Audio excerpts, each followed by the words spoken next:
If you'd like us to start with question, I'll take the honor. Tell us how soon you think you'll be able to do a recount so the voters can get an answer, and how long will that take? Well, we are going to either do the certification on Saturday or Monday, and then if Ms. Norwood wants to have a recount, she has 48 hours to request one after we certify the results, and probably we can get a recount within 2 to 3 days of that request. Have you counted provisional and veterans ballots yet? No. We won't tabulate the provisional ballots until Friday after 5. And as far as the UOCAVA ballots, those have the same, because this isn't a federal election, they have the same deadline to come in as regular absentee. Do you know how many of those ballots are outstanding? No. I can get that to you. Do you believe it's fewer than 400? What? Absentee? Provisional ballots. It's 351. 351 provisional ballots. Yes. Okay. And you know, typically 50% of those are counted. So the other outstanding ballots then are? That's the provisional's it. That's all. With the process of certification, just kind of explain what it is that you do to say this is certified and true. Once we produce the final results after the provisionals are counted, after all the results are counted, then the results are presented to the Board of Registration and Elections, and they ask me if these are the true and correct results. I answer in the affirmative, and they certify them and sign the copies. And as far as the recount, you said that she would have 48 hours if she chose to. Pursue a recount? Yes, because the presumption is that that's already in place. Well, when you finish within 1%, then you as long as you request a recount, it's automatic. If it's outside of a 1% difference, no recount. There's no recourse for a recount. So has that request been made? No, because we haven't certified the results. When will they be certified? Either Saturday or Monday. So So the recount wouldn't take place until next week? Correct. And based on the numbers that at least we can shared and that we've been offering, it is within 1%. Yes, she's behind out of, I think it's 90, almost, out of 80, well, no, that's total. Keisha Lance Bottoms received 46,464, and Mary Norwood received 45,705. So that's what, 90, it's like 92,100 something votes, and it's only 759 separating them. So. Do you anticipate the recount to go in Norwood's way? Or is that possible? I've never seen results on electronic counts change. You can see them with the absentee by mail. We had a citywide recount for the November election, and the absentee by mail changed by three votes. And with the paper ballots, they can change, because if you run them through the optical scanner, that optical scanner may read them differently each time. How many provisional ballots are there? 351. So even if everyone changed, that wouldn't really change the result? Well, there's the absentee by mail. There are a total of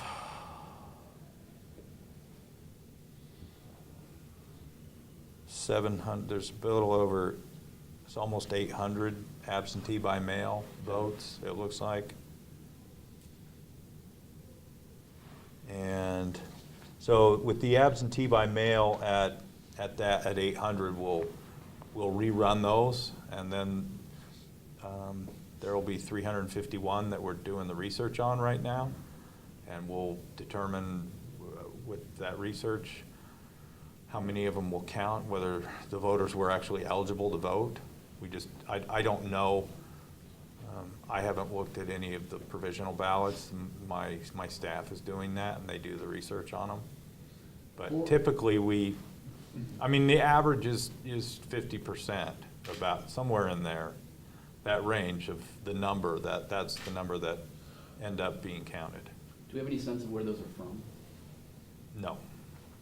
Tell folks what makes up a provisional ballot when you use that term. What all is in a provisional ballot? Well, if a voter shows up at on election day, a voter is assigned to a precinct. If a voter votes outside of that precinct, then they would vote a provisional ballot.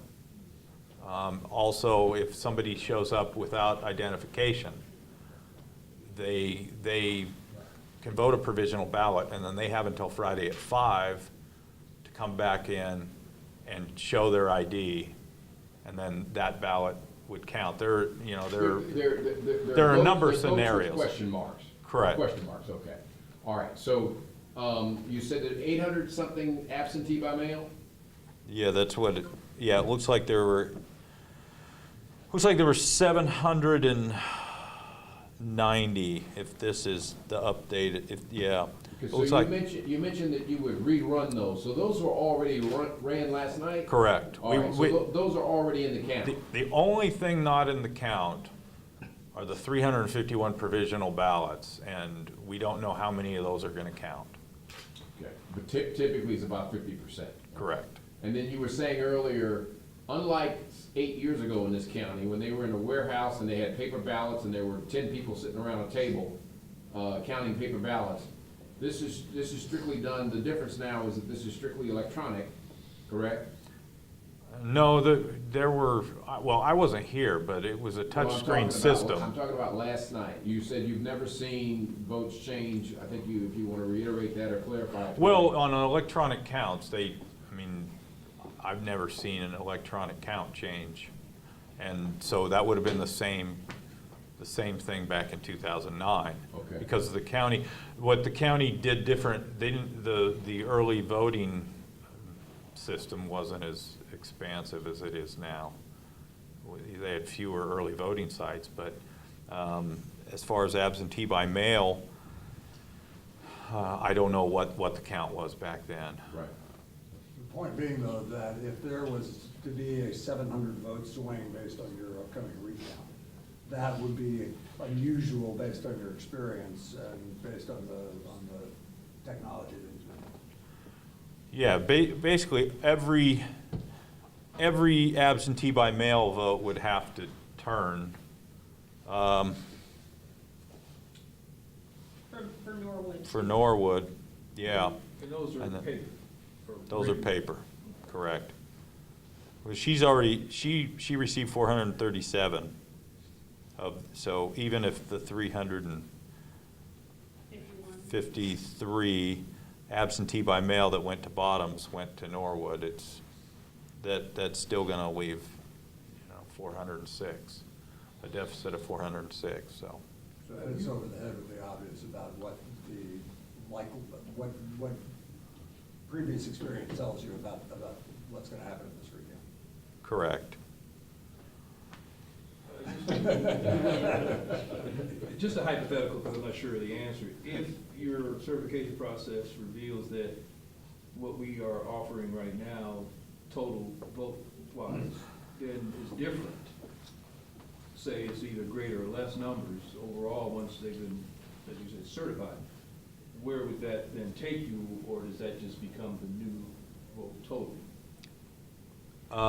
Can you repeat that? Okay, you got basically 91,000 some odd votes, okay? Say after the certification and the recount, it drops, or it goes up higher. Okay. Does that mean that just means this is our new final total?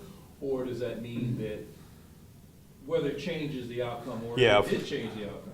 What happens is if it changes by 3 or 4 votes, then If the results don't change, the certified results stand. If the results change, the board convenes again and recertifies. Can I just ask you one more? It's a little repetitive, but just to be clear, bottom line, for Norwood to take this election, what has to happen? Well, all of the, we're gonna recount, we have to recount 91,000 votes. She needs to find 759 votes in there. So what does recounting entail for you all? If it's done electronically, what are you? We what is that rerun, process? we rerun all of the electronic media out of all of the touchscreen, the DREs. We run all of those through. We run the early voting through. We run all of the election day through. And then we also rerun all of the paper ballots, absentee by mail, and we rerun the provisional that count. And that's the recount. How And would it- you, I'm sorry. And it took us probably, I think, 2.5 hours to do the citywide recount for Julian Bond and his opponent last month. And what was that number? Was the number different? And if it was, by how much? It was different by 3 votes. Were there any complaints at all on election day about anything nefarious going on? No. So realizing that you have to do a recount, how confident do you feel about the numbers that you produced last night?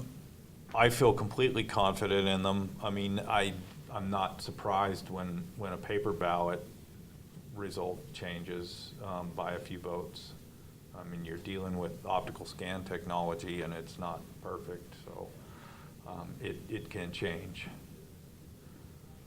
Over the years, I've been doing this, I don't know how many years, and I've seen paper ballot counts change.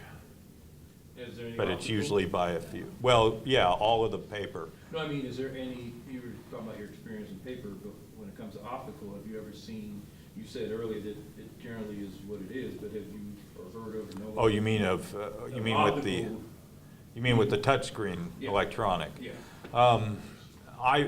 In the recounts that I've done, or we used to, at another county I worked at, we had to do audits after every election. So we had to do a mandatory recount of random precincts and random races. And we would print out the ballot faces from the electronic machines, and we would actually hand count those. And I've never seen, even with the hand counts or running them through, I've never seen those change in 18 years of doing this.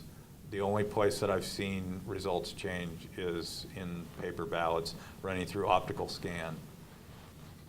And then how many paper ballots are there? There are 790 plus there could be 351 provisionals. However, the other thing is all of those provisionals aren't in the city of Atlanta. And I don't know how many of them are outside of the city, but they could be anywhere in Fulton. Have you had conversations this morning with your counterparts in DeKalb? DeKalb's gonna be recounting, and they've got some provisional ballots in DeKalb. Have you had any of those conversations? No. Okay. As to last night, can you explain when you all were able to deliver your first vote counts? And It's probably why around did it- 9. why did it seem to take it seemed like we didn't get, at least, we didn't get them until about 10 o'clock. Is that? It was about probably 9:40, 9:45. Okay. But that's because of Georgia law. At Fulton County, we have a bigger early voting program than anybody else. So we can't touch the early voting equipment until the polls close. Then at that point, then we have to close out all of those machines and then run them through. We have to upload those results and then they're tabulated and then we post them. And that's a result of the way Georgia law reads. Okay, so the other counties, if they follow the law, it would have taken them about the same time? No, because they don't have anywhere near the number of early voting sites that we do. Okay, so you had to process those early votes before you begin to count day of election votes. Yeah, the only thing, at 7 o'clock on Election Day morning, we can process the absentee, we can begin processing the absentee by mail. We can't close those machines out until 8 p.m. Takes probably 20 minutes to run the tapes on those optical scan machines, and then it's probably another hour to read those cards individually one by one. Then we also have to close out 250 or so touchscreen early voting machines. We have to close all of those machines out. We can't touch those until 8 o'clock, and then we have to upload those results. And so it took us, I think, probably an hour and 35 minutes, maybe an hour and 40 to do that, So which isn't that much do time. you believe the criticism that Fulton County is terminally slow is unjustified? We finished last night at 11:35, and took us 3.5 hours. So I don't think it was slow. Seemed like it jumped from like 13% to 90%, like in a really short amount of time. That's just because of the way when you upload those results, I think the first one was, I don't remember, we had like, I don't remember how many precincts it was, but it was a small number. But all of those Election Day results were just, they were coming in, in a massive amount from all 5 of our check-in centers. So when we got ready and uploaded and did the next batch, it was almost, the count was almost done. Do you have a total number of actual registered voters that were available to participate in this? Well, countywide, 640,861, so countywide, the total turnout was 17.65, which was about 5% less than, I believe 5% less than in November. As far as City of Atlanta, total, that looks like they had 28.8% turnout, which was less than in November as well. Because I think Atlanta had 33% turnout. So, fewer people voted. And is that just registered voters, or does that include everybody who could register? That is registered voters. So there's a big bunch of people who aren't registered, or We have a pretty high registered voter count in Fulton County because, well, what this registered voter count doesn't tell you is the inactive voters, and they're all eligible to vote. There's another, I think we have 700 and maybe 20,000 registered voters total in Fulton County, and the population is somewhere around 1 million. I don't know how many of those are younger than 18, but that makes up the bulk of that. So we have a pretty, I think at one point somebody figured out that we probably had about 92-93%. And it's going up because now every time somebody changes their driver's license, they're automatically registered to vote.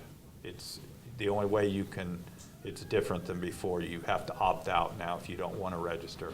But that 7% would bring it down to like 29, about 22%, right? The what? The 7% who you say who are inactive but could vote. No, that 7%, they just aren't registered at all. Right. I think So it brings the voter turnout though from 29% down to about 22%. Oh, I see what you mean. Yeah, maybe not quite that much, but yeah. Thank you. Does Mary Norwood, does she have to do something for a recount to happen? She just submits there's a request that she can submit, and that's delineated in the election code. She can go in there and her attorneys can submit that. And a recount will not happen if she does not do that? Correct. And she does that after you certify the ballots? Correct. 48 hours. So it's just 48 hours after ballots are certified, and those will be certified by Saturday, you said? We'll either certify them Saturday or Monday. I need to talk to my board. Thank you. You're welcome. Inquisition's over.